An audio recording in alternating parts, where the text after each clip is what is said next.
Today we're going to do a quick little cleaning demo. This particular video is a home that we did for a customer. It's an initial cleaning, and I took the chance to train one of our cleaners. So pretty much I was not charging for my time. I was doing my time for free, and I don't know why I regret not bringing a second camera. And I was, my instinct is always try to save the customer time and get the job done in the time that we promised.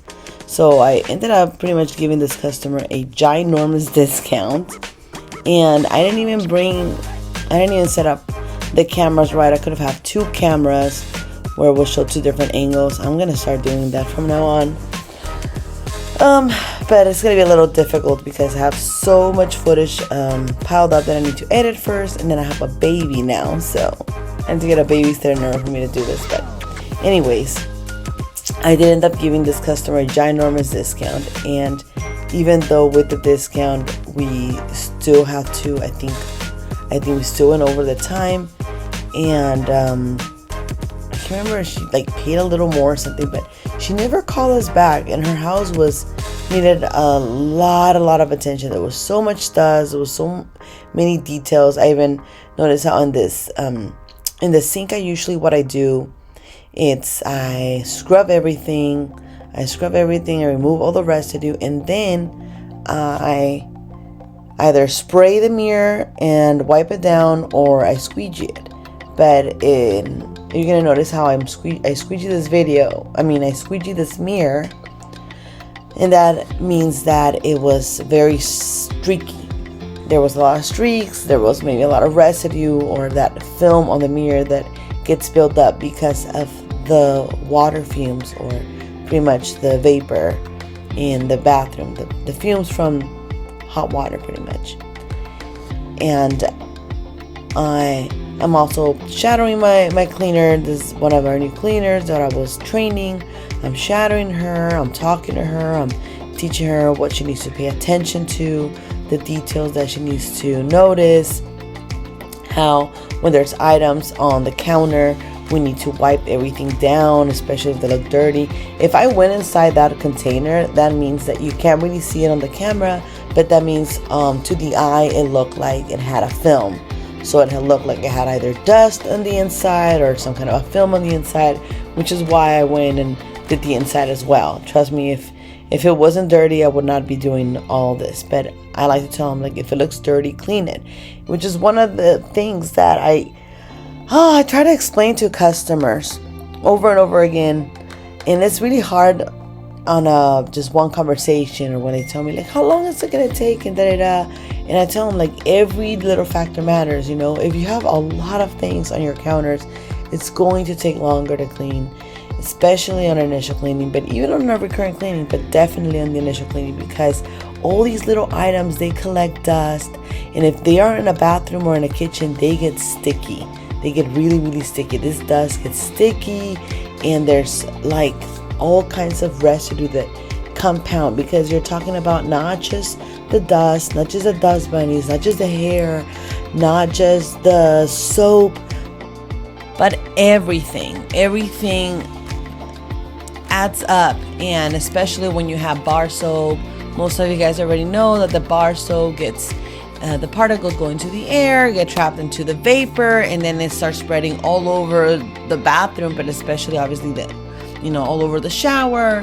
And if you use it on your sink, also gets all over the sink, so it makes all the dust, residue, hair a lot harder to remove, which is why I always tell customers, one size doesn't fit all. Just because 2 houses of the same size doesn't necessarily mean they're going to take the same amount of time, because all homes are different.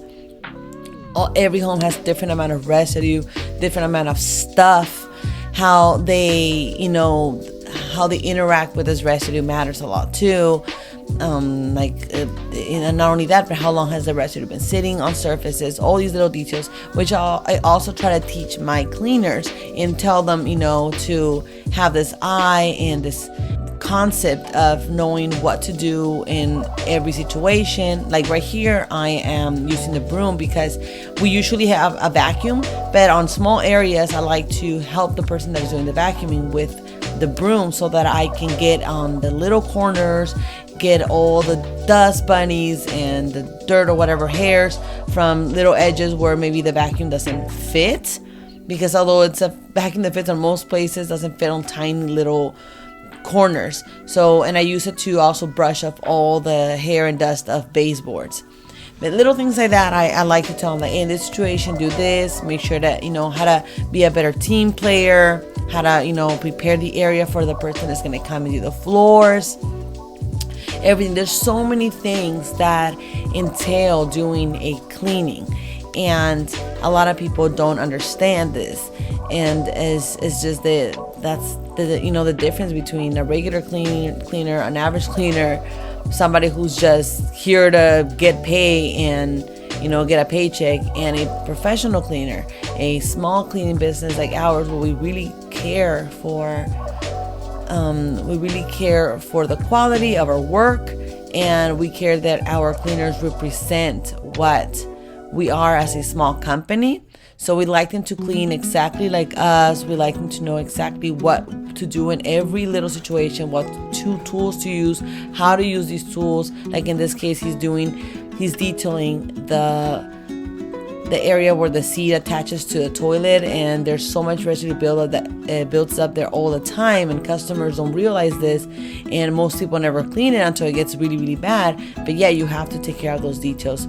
So pretty much this was the last final video. We were like rushing towards the end. I was helping him with the little bathroom because there was so much to do. The house had so much dust, and I couldn't do a final video, so I just added this other video from my after this.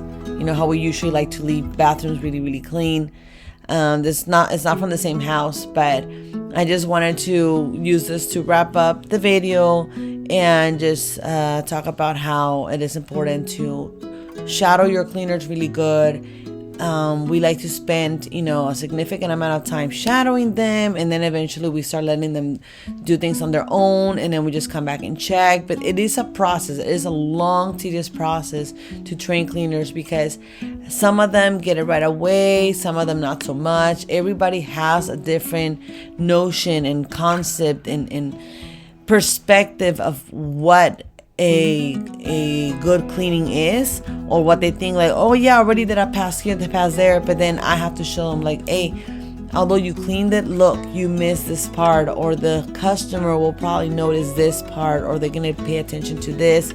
So to them, it's not gonna look clean, even though you did pass it, and I believe you, but you still have to maybe do an extra pass, or do extra detailing, or pay attention to these little details, or maybe do it this way so it's, you save more time. So there's so many things, there's so much that goes into training a person. There's so much that goes to training a person that we have done multiple training videos, and somehow we can do, I don't know, 5 different ones of a bathroom, because there's so many situations that happen in a bathroom in different cases, so then we have to do, okay, this is the training video for what do you do in a standard cleaning, and there's a training video we're doing a basic, and this is a training we're doing a premium cleaning. But also there's a different situation. This is what you would do on a move out cleaning, and this is what you would do on a pros construction. So every situation is different, so we have to do a training video for each one. And honestly, I haven't had the time to film all of them, or let alone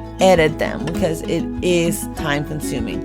So in this case, we already passed our time with this house, and the people at the end, they never want to pay for the time you're there.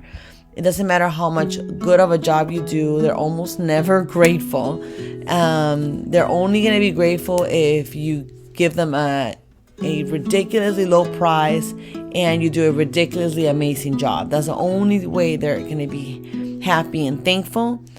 Other than that, they usually, they just don't They don't consider the fact that it's like we took longer because there was more dust to collect. Your house just took longer. We wanted to do a good job. We wanted to leave the place looking good. We didn't want to just leave the place incomplete. But no, they don't appreciate it. They almost never leave a good review, and they usually don't call you back. They will call the cheaper company to do the work, the easy work, when you already did the harder work. So sometimes I feel like telling them, hey, how about, call the cheaper company, have them do the first layer of like what is extremely hard, the extremely hard part. And then when you're not satisfied with the initial cleaning, then you call us and let us do the easy part. But yeah, that's why it gets to a point where sometimes we do need work, and we try to do some good deals for customers, but eventually you have to start raising your prices. And by raising your prices necessarily mean like raising the hourly rate. Sometimes you definitely do if you want to be able to pay your cleaners accordingly, but also just raise the bar in regards to, many times I tell customers that it's only going to take maybe initial cleanings take 7 man hours or 8 man hours minimum, and usually average you probably maybe realistically, try not to go more than 9 man hours, which will be like, let's say 3 people, 3 hours.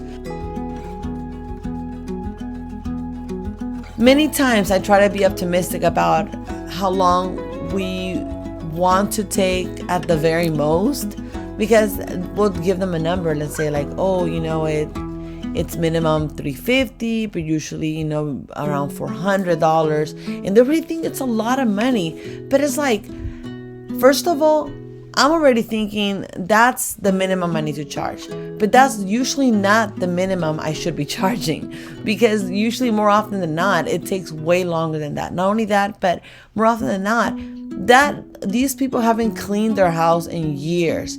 And if you were to get your home professionally cleaned on a monthly basis, you'll be spending an average of $200 a month.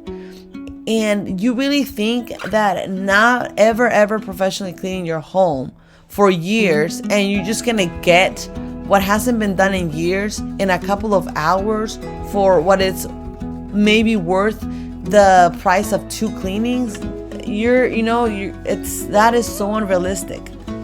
So definitely there needs to be a middle ground between, okay, well, we're probably gonna need to do what will be considered the price of 3 cleanings on the initial cleaning, and it might still not even look perfect, because every house is different.